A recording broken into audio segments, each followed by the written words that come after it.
Ազգային ժողովի ուժեղ Հայաստան եւ Հայաստան խմբակցությունների հարգելի պատգամավորներ, ազգային ժողովի աշխատանքներին հետևող քաղաքացիներ։ Ես կարծում եմ, որ քաղաքացիական պայմանագիր կուսակցությունը, վարչությունը տրամաբանական որոշում է կայացրել 2026 թվականին Պաշտպանության, անվտանգության հարցերի հանձնաժողովի նախագահի պաշտոնում Վիլեն Գաբրիելյանի թեկնածությունը առաջադրելով։ Այդ թեկնածությունը ամբողջությամբ համապատասխանում է մեր բանակի եւ անվտանգության համակարգի գործող վիճակին։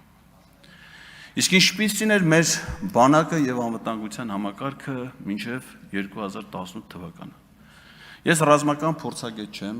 անգամ զինված ուժերում չեմ ծառայել եւ չեմ զբաղեցրել այնպիսի պատասխանատու պաշտոններ, որը ինձ հնարավորություն կտար իրական օբյեկտիվ պատկերացում կազմել զինված ուժերի վիճակի վերաբերյալ։ Այդպիսի պաշտոն մեր երկրում 18 թվականից զբաղեցնում է վարչապետ Նիկոլ Փաշինյանը։ Իսկ ինչ գնահատականներ է նա տվել 18 թվականին պաշտոնը ստանձնելու պահին։ Ես հիշում եմ, երբ որ նա 2018 թվականի մայիսի 8-ին ընտրվեց վարչապետ, մայիսի 9-ին իր առաջին աշխատանքային այցով եղավ Արցախի հանրապետությունում։ Ես գործածում եմ այնպիսի հասկացություններ, որոնք գործածվել են վարչապետի պաշտոնական կայքում։ Նա հանդիպում է ունեցել Արցախի հանրապետության նախագահ Բակո Սահակյանի հետ եւ նույն օրը այցելել Արցախի հանրապետության պաշտպանության բանակ, որտեղ պաշտպանության բանակի հրամանատար գեներալ-լեյտենանտ Լևոն Մնացականյանը զեկուցել է պաշտպանության բանակի մարտունակության եւ պատրաստվածության վիճակի վերաբերյալ։ Նիկոլ Փաշինյանը տվել է հանձնարարականներ եւ Facebook-յան գրառմամբ իր գոհունակությունն է հայտնել Արցախի հանրապետության պաշտպանության եւ անվտանգության համակարգի վերաբերյալ։ Ցավալի է, որ հիմա Բակո Սահակյանը եւ Լևոն Մնացականյանը գերության մեջ են գտնվում Բաքվի բանտում։ Իսկ Նիկոլ Փաշինյանը շարունակում է պաշտոնավարել վարչապետի պաշտոնում։ 2020 թվականին, երբ արդեն 2.5 տարի մոտ Նիկոլ Փաշինյանը պաշտոնավարում էր վարչապետի պաշտոնում, Տավուշի մարզում բռնկվեց ռազմական գործողություններ։ Այդ ռազմական գործողությունների արդյունքում, երբ որ մեր զինված ուժերը գեներալ-մայոր Գրիգորի Խաչատուրովի գլխավորությամբ կարողացան արժանի դիմադրություն ցույց տալ թշնամուն, անառիկ պահելով Տավուշի մարզի այն տարածքները, որ հետագայում 2024 թվականին Նիկոլ Փաշինյանը պարզապես հանձնեց թշնամուն, այդ ժամանակվա ռազմական գործողությունների արդյունքների վերաբերյալ Սարդարապատի հուշահամալիրում օգոստոսի 28-ին, եթե չեմ սխալվում, երբ Նիկոլ Փաշինյանը հայրենիքին մատուցած ծառայությունների համար մարտական խաչ առաջին եւ երկրորդ աստիճանի շքանշաններ, ինչպես նաեւ Հայաստանի ազգային հերոսի շքանշաններ հանձնում զինվորականներին, այդ ժամանակ նա մեզ քաղաքացիներից տեղեկացրեց, որ Հայաստանի բանակը տարածաշրջանում վճռորոշ բանակ է եւ այդ բանակը ցույց տվեց, որ այդ բանակի հետ ուժի լեզվով խոսել ոչ ոք չի կարող։ Այդ բանակին Նիկոլ Փաշինյանը տարավ 44-օրյա պատերազմին։ Այդ բանակը Արցախի հանրապետության պաշտպանության բանակը այլևս չկա։ Այլևս չկան այն հազարավոր զինծառայողները, ժամկետային եւ պայմանագրային, կամավորականները, որոնք գնացել էին հայրենիքը պաշտպանելու։ Չկա այն երկիրը, այն հողը, որտեղ թափվել է նրանց այրունը։ Սակայն Նիկոլ Փաշինյանը կա ողջ առողջ եւ շարունակում է պաշտոնավարել Հայաստանի վարչապետի պաշտոնում։ Եվ իր պաշտոնավարման շրջանում սա միակ պատերազմն ու զոհերը չէր, որ բերեց մեր ժողովրդին։ 2021 թվականին, երբ որ քաղաքացիական պայմանագիր կուսակցությունը դուրս եկել քարոզարշավի ապագա ապագա կարգախոսով, այնտեղ չէր խոստացվում, որ մեր ժողովրդին սպասվում է պատերազմական ապագա։ Չխոստացվեց, բայց 2022 թվականին այդ պատերազմը հասավ Հայաստանի սահմաններին, ընդհուպ մինչև իմ սիրելի եւ հայրենի տուրիստական քաղաք հանդիսացող ջերմուկ, որը դարձավ մարտական գործողությունների թատերաբեմ։ Հարյուրավոր զոհեր, որոնց անուններն անգամ մենք չգիտենք, որոնց զոհողության օրը հիշատակի օր, սգո օր մեր երկրում անգամ չի հայտարարվել։ Այդ պատերազմից հետո Ադրբեջանը պահանջեց Նիկոլ Փաշինյանից, որպեսզի Ադրբեջանին փոխանցվեն Արցախի պաշտպանության բանակի վերահսկողության տակ եղած տարածքների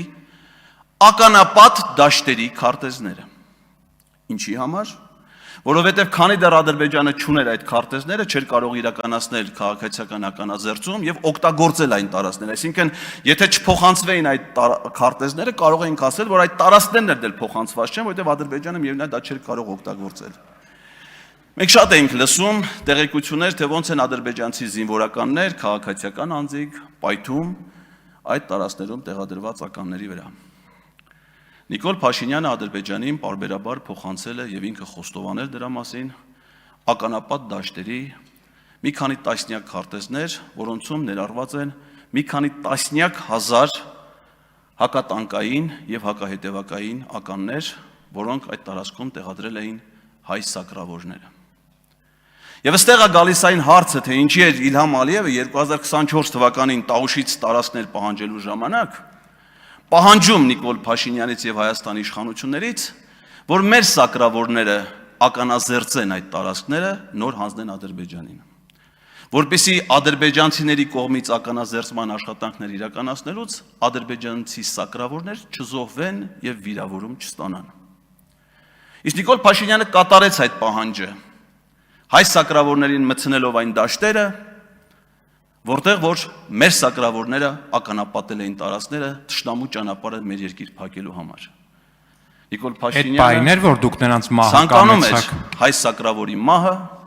նրանց վիրավորումը եւ դրա համար մեր սակրավորիներ մցրել ականապատ դաշտեր ադրբեջանցիների կյանքը փրկելու համար։ Սա դեռ իմ խոսքը չէ սակրավորների թեմայով։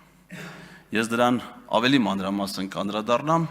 երբ որ դուք վերջնականապես քանվեք այդ թեմայի ձեր շահարկումներից։ Իսկ պատերազմների, 3 մեծ պատերազմ,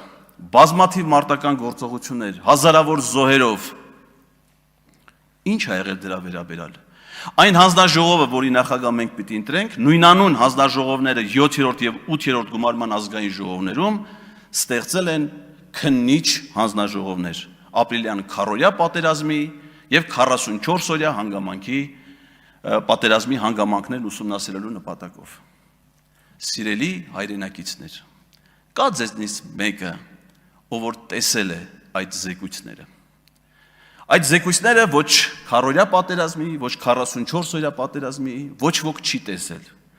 Բայց բոլորս լսել ենք այն նմանատիպ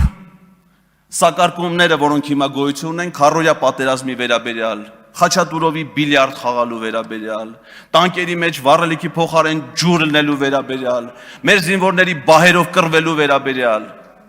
որոնցից ոչ մեկը չի հաստատվել։ Բայց հաստատվել է փաստը, որ Արցախի պաշտպանության բանակը 2016 թվականին անառիկ է պահել մեր երկրի սահմանները եւ հնարավորություն է տվել նաեւ քաղաքացիական պայմանագիր կուսակցության կամավորական ջոկատին մայիսին փոս փորել Մարտակերտի շրջանում իրենց վերապահված տարածքում։ Իսկ 44-օրյա պատերազմից հետո այդ հնարավորությունը այլևս մեր բանակին չի տրվել։ Այս հանձնաժողովի իրավասության ներքո է գտնվում նաև անվտանգության հարցերը։ Ես ուղղակի խորը ցավ եմ ապրում Հայաստանի Հանրապետության ազգային անվտանգության ծառայության համար, որը ջլատվել եւ մասնատվել է այս վերջին տարիների ընթացքում։ Լնայեք ինչ փոփոխություններ են եղել, միայն կադրային մասով ասեմ։ 8 տարվա ընթացքում Հայաստան ունեցել է պաշտպանության 4 նախարար, զինված ուժերի գլխավոր շտաբի 6 ղեկավար։ 6 ամիս է եղել, որ մենք ընդհանրապես գլխավոր շտաբի պետ չենք ունեցել։ Նայեք ազգային անվտանգության ծառայության քանի տնօրեն ենք ունեցել մենք այն 8 տարիների ընթացքում, երբ որ նրանից առաջ Գորիկ Հակոբյանը պաշտոնավարում էր 12 տարի։ Ես պատահական չեմ ասում սա համակարգ է, որը գործում է իր պահպանողականության սկզբունքով։ Հələ մի հատ պատկերացրեք որևէ խանութի, ասենք 88 խանութի գործունեությունը, երբ որ 8 տարվա ընթացքում նա ունենա 8 տնօրեն։ Այդպես են վերաբերվում այս մարդիկ մեր երկրին ու պետությանը։ Դրա համար են մեր երկիրը դարձրել խոցելի եւ թշնամու համար ուղղակի թիրախ։ Հիշեցնեմ, ելույթ ունեցավ պատգամավոր Էդգար Ղազարյանը, ով ասել էր, որ ինքը կամենում է բոլոր